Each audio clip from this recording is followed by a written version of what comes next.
Hello everyone and welcome back to our channel Biology Impulse.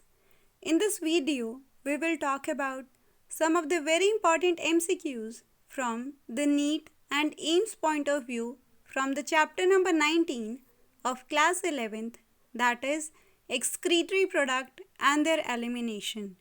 So without wasting any time, let's proceed with our today's video. The very first question is, human urine is usually acidic because कि जो human का urine है वो normally acidic होता है। तो ऐसा क्यों है कि वो एसिडिक होता है?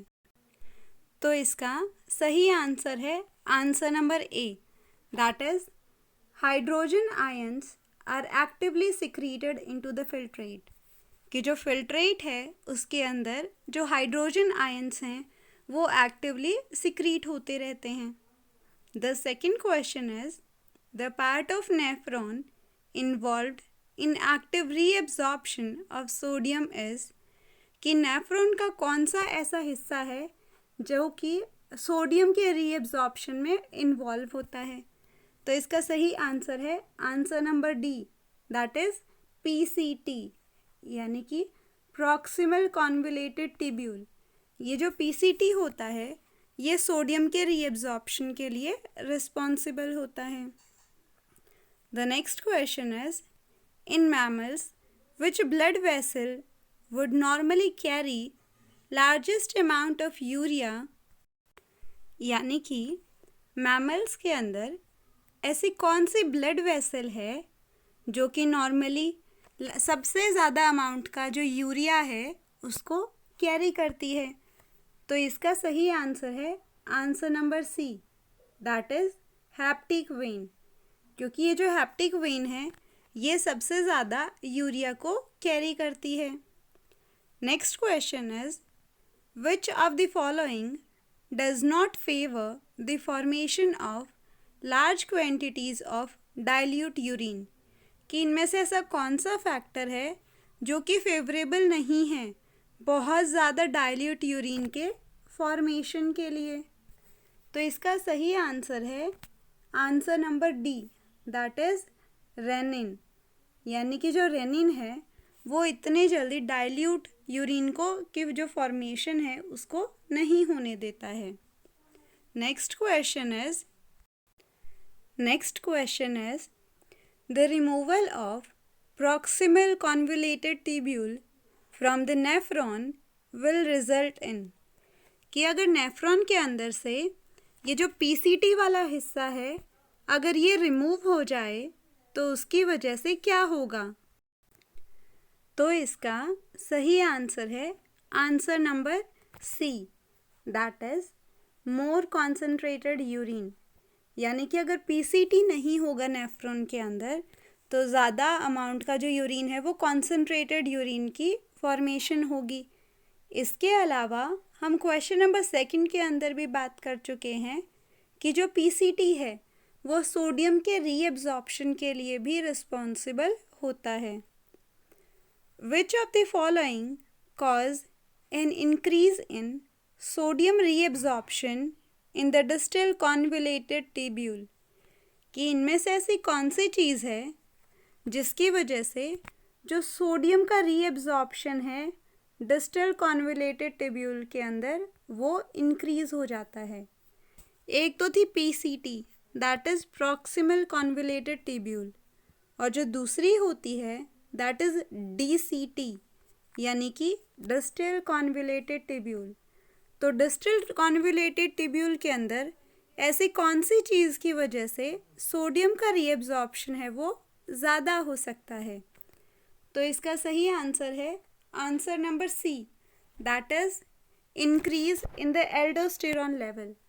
कि अगर एल्डोस्टेरॉन का लेवल इंक्रीज हो जाएगा तो उसकी वजह से डीसीटी के अंदर भी सोडियम का जो रीएब्जॉर्प्शन है वो ज़्यादा होगा। Next question is, liquid which collect in the cavity of the Bowman capsule is.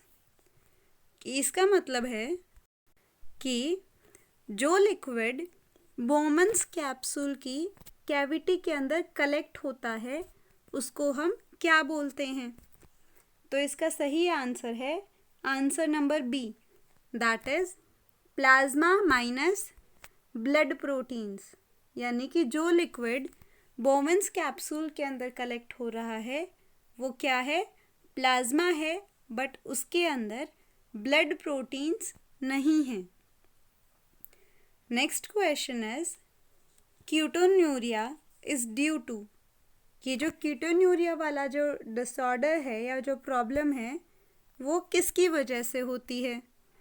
तो इसका सही आंसर है answer number C, that is diabetic mellitus. कि डायबिटीज़ मेलिटस की वजह से जो कीटोन्यूरिया है वो डिसऑर्डर हो सकता है। The question number 9 is find the incorrect statement regarding mechanism of urine formation. कि इनमें से कौन सा ऐसा स्टेटमेंट है जो कि यूरिन फॉर्मेशन के लिए रॉन्ग है, यानी कि उसके अंदर गलत स्टेटमेंट है। तो इसका सही आंसर है answer number A, that is counter current system contribute in diluting urine. तो ये जो स्टेटमेंट है ये स्टेटमेंट रॉन्ग है, क्योंकि जो काउंटर करंट सिस्टम होता है वो यूरिन को डाइल्यूट करवाने के अंदर कोई मदद नहीं करवाता है। Next question is urea is disposed of by. कि जो यूरिया है उसको डिस्पोज ऑफ कौन करता है?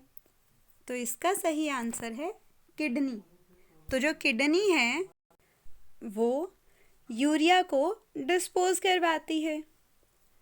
Next question is excretory organ of the flatworm Taenia are.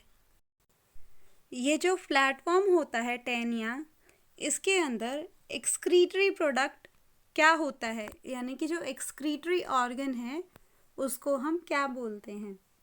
तो इसका सही आंसर है answer number A, that is flame cell. Next question is connecting tubule act as a part of which organ. कि ये जो कनेक्टिंग टिब्यूल है ये किस ऑर्गन के हिस्से के जैसे एक्ट करता है? तो इसका सही आंसर है answer number B, that is kidney. Next question is humans are. कि जो हम ह्यूमन बींग्स हैं वो क्या हैं? तो इसका सही आंसर है answer number B, that is ureotelic. यानी कि जो ह्यूमन बींग्स हैं वो हम यूरियोटैलिक हैं। Next question is common excretory product of insect is. कि इंसेक्ट्स के अंदर जो एक्सक्रीटरी प्रोडक्ट है जो कि सबसे कॉमन है वो कौन सा है? तो इसका सही आंसर है answer number C, that is uric acid. Next question is a person undertaking prolonged fasting has contained several abnormal constituents in the urine। कि अगर कोई इंसान फास्ट कर रहा है, व्रत कर रहा है, तो उसके जो यूरिन है उसके अंदर ऐसी कौन सी एबनॉर्मल चीज़ है जो कि देखने को मिलेगी? तो इसका सही आंसर है answer number A, that is ketone. Next question is mechanism of urine formation in nephron involve. कि ये जो यूरिन फॉर्मेशन वाला जो मैकेनिज्म है नेफ्रॉन के अंदर वो इनमें से कौन सी चीज़ को इन्वॉल्व करता है? तो इसका सही आंसर है answer number A, that is ultrafiltration. Next question is excretory product of mammal is generally. कि जो मैमल्स होते हैं उनके अंदर जो एक्सक्रीटरी प्रोडक्ट है उनका वो नॉर्मली किस फॉर्म में होता है? तो इसका सही आंसर है answer number B, that is urea. Next question is urine is concentrated in the loop of Henle in. कि जो यूरिन है वो कॉन्सेंट्रेटेड हो जाता है लूप ऑफ हैनल के अंदर, पर लूप ऑफ हैनल के कौन से हिस्से के अंदर?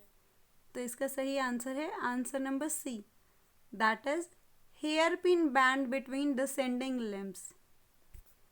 Next question is, name the true about the distal convoluted tubule. किन ऑप्शंस में से कौन सा स्टेटमेंट है जो कि DCT के बारे में सही है? तो इसका सही आंसर है answer number A, that is sodium reabsorption require energy. कि अगर DCT के अंदर अगर सोडियम का रीअब्जॉर्प्शन हो रहा है तो उसके लिए एनर्जी की रिक्वायरमेंट है. Next question is, what is reabsorbed through the loop of Henle. तो लूप ऑफ हैनेल के थ्रू कौन सा जो प्रोडक्ट है या सब्सटेंस है वो रीअब्जॉर्ब होता है? तो इसका सही आंसर है answer number D, that is water. Next question is, when the infection invades the urinary bladder it is called. कि अगर कोई इन्फेक्शन यूरिनरी ब्लैडर के अंदर होता है तो उसको हम क्या बोलते हैं? तो इसका सही आंसर है answer number A, that is cystitis. Next question is, which of the following hormone is involved in regulating the water salt balance of the blood. कि इनमें से कौन सा ऐसा हार्मोन है जो कि हमारी बॉडी जो हमारा ब्लड है उसके अंदर जो वाटर और सॉल्ट का बैलेंस है उसको रेगुलेट करवाता है, यानी कि मेंटेन करके रखता है? तो इसका सही आंसर है answer number B, that is aldosterone. Next question is, one of the following is a non-steroid hormone secreted by atria of the heart and help regulate the blood pressure. तो ऐसा कौन सा नॉन स्टेरॉयड हार्मोन है जो कि heart के atria उसको secrete करवाता है, यानी कि सिंथेसाइज करवाता है, और ये जो हार्मोन है ये आगे जो ब्लड प्रेशर है यानी जो BP है उसको रेगुलेट करवाता है? तो इसका सही आंसर है answer number D, that is atrial natriuretic hormone. ये जो हार्मोन है ये हमारे हार्ट से रिलीज होता है और ये नॉर्मली जो ब्लड प्रेशर है उसको रेगुलेट करवाने के अंदर मदद करवाता है. Next question is, the basic functional unit of human kidney is. कि हमारी जो किडनी है उसकी जो सबसे बेसिक फंक्शनल यूनिट है उसको हम क्या बोलते हैं? तो इसका सही आंसर है answer number B, that is nephron. यानी कि जो नेफ्रॉन है वो किडनी की फंक्शनल यूनिट है. Next question is, ornithine cycle also known as urea cycle refer to the sequence of biochemical reactions taking place in. कि जो नॉर्मल भाषा में बात करें तो ये जो यूरिया साइकिल है जिसके अंदर बायोकेमिकल रिएक्शंस होती हैं अलग अलग, इस यूरिया साइकिल को हम ऑर्निथाइन साइकिल भी बोलते हैं. और ये जो साइकिल है वो नॉर्मली किस जगह पे होती है? तो इसका सही आंसर है answer number B, that is liver. यानी कि लिवर के अंदर जो यूरिया साइकिल है वो चलती है. Next question is, the hollow space at the centre of kidney where urine is collected after its formation is called. यानी कि एक होलो स्पेस, एक खाली स्पेस प्रेजेंट होता है किडनी के सेंटर के अंदर जहाँ पे यूरिन फॉर्मेशन होने के बाद में वो वहाँ कलेक्ट हो जाता है. उस होलो स्पेस को हम क्या बोलते हैं? तो इसका सही आंसर है answer number A, that is renal pelvis. Next question is, the main nitrogen containing waste excreted in the urine is. कि जो यूरिन है, यूरिन के अंदर ऐसा कौन सा मेन प्रोडक्ट है जो कि सबसे ज़्यादा नाइट्रोजनस वेस्ट को कैरी फॉरवर्ड करता है। तो इसका सही आंसर है answer number D, that is urea. Next question is the principal nitrogenous excretory product in the humans is synthesized। कि हम जो ह्यूमन बींग्स हैं, हमारे अंदर जो वेस्ट है, यानी कि जो सबसे ज़्यादा नाइट्रोजनस वेस्ट है, वो कहाँ पे सिंथेसाइज्ड होता है। तो इसका सही आंसर है answer number A, that is in the liver but eliminated mostly through kidney. यानी कि ये जो मेन नाइट्रोजनस कंपाउंड्स हैं वो हमारे नॉर्मली लिवर के अंदर सिंथेसाइज होते हैं, पर ये एलिमिनेट किस चीज़ के थ्रू होते हैं, किडनी के थ्रू ये एलिमिनेट होते हैं। Next question is the renal medulla consist of cone shaped tissues masses called. कि जो रेनल मेड्यूला होता है उसके अंदर बहुत सारी कोन शेप्ड के टिश्यूज़ प्रेजेंट हैं और उनके मासेस प्रेजेंट हैं, यानी कि बहुत ज़्यादा अमाउंट में वो टिश्यूज़ प्रेजेंट हैं।